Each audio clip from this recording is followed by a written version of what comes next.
And good morning. I am Joe Augustinelli, social media manager here at Greenway Health. Although I say here at Greenway Health, we're actually live in Las Vegas at HIMSS 2018. More than 50,000 attendees from the healthcare industry, including our CEO, Scott Zimmerman, who is joining me today as we launch our new podcast, Putting Possibility into Practice. Scott, thanks for joining me today. Thanks, Joe.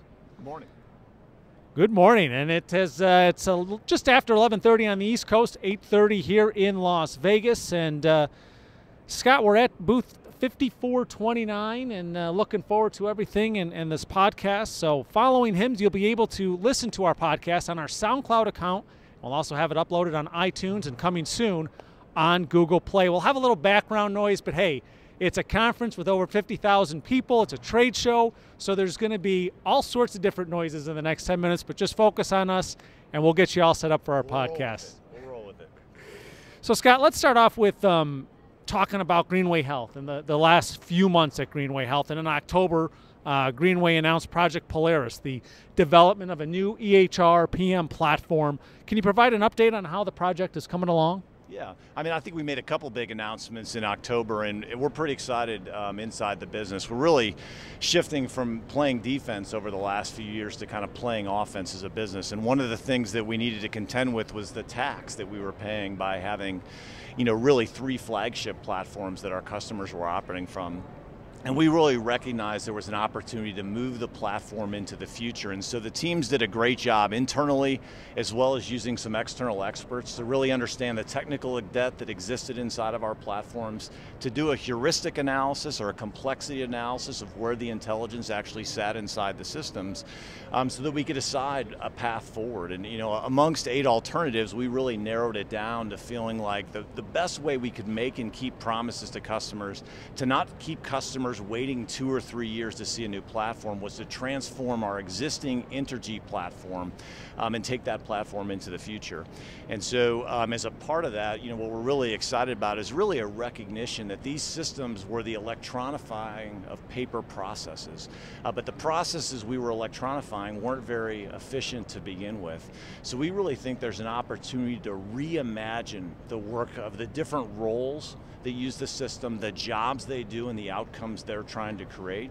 So when we look at what we're trying to do with the system, we're using an external experience design firm to really supplement our internal teams to make sure we really design a system that delights for customers.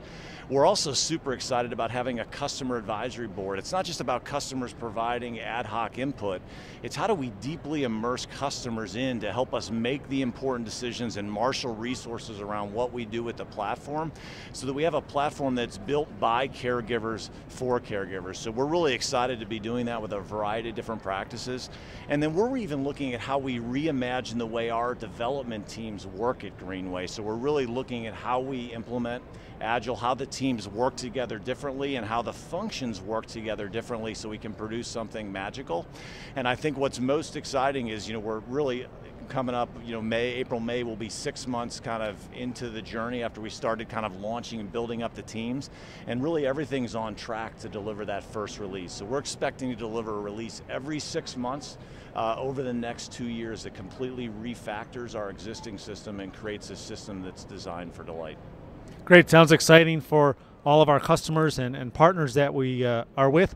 And speaking of October announcements, Greenway has undergone some significant changes recently. And can you tell us why?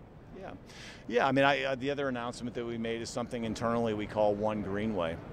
And one of the things that we recognize is that we have a real spirit in the legacy of this business about taking care of customers, but I really felt like we had an opportunity to do more.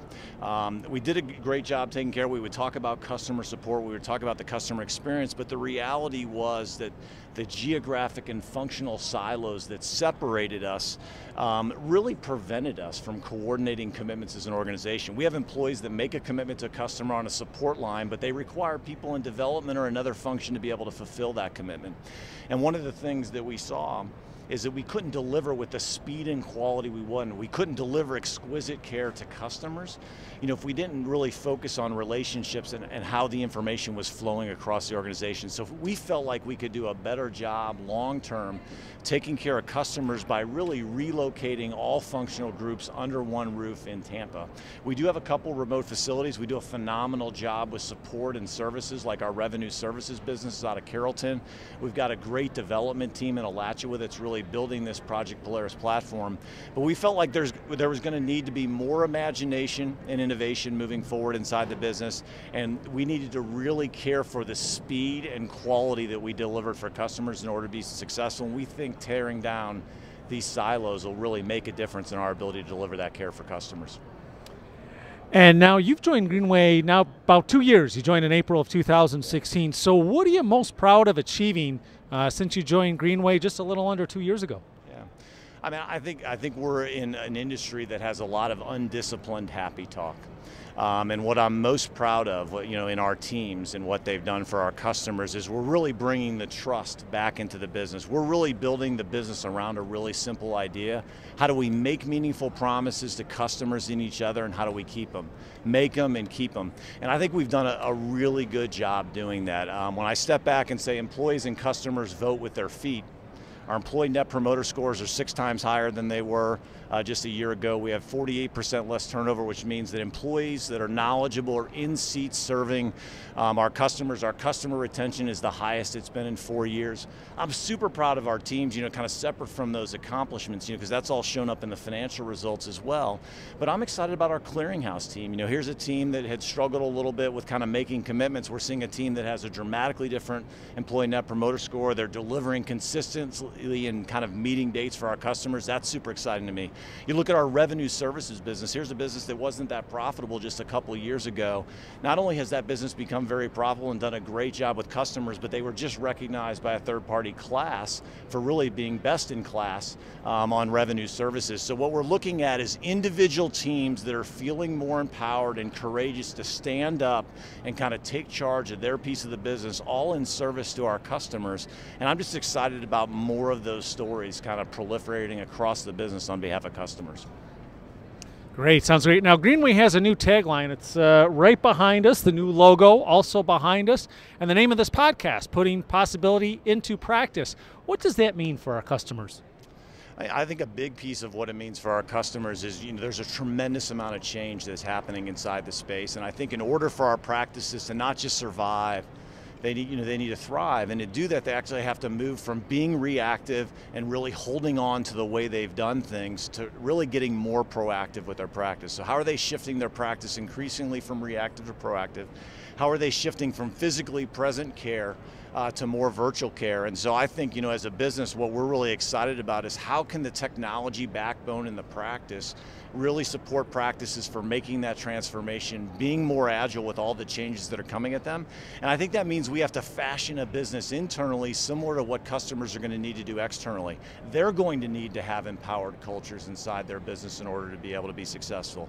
They have to be inspired to find powerful new ways to kind of conduct their business. They need to be focused on how they engage to delight their patients so that they don't walk down the street to a retail health clinic at 50% of the cost because it's easier to get into that practice. They have to look at how they can simplify complexity within their business so it's easier to do good work. And they also have to think about and be inspired to find new ways of doing the work that they've always done. So that possibility is kind of a loaded term, and it's really an excitement about the choices that we can make today. The new choices that we make today can be a more powerful, for these practices can be more powerful moving forward in terms of improving the lives they serve.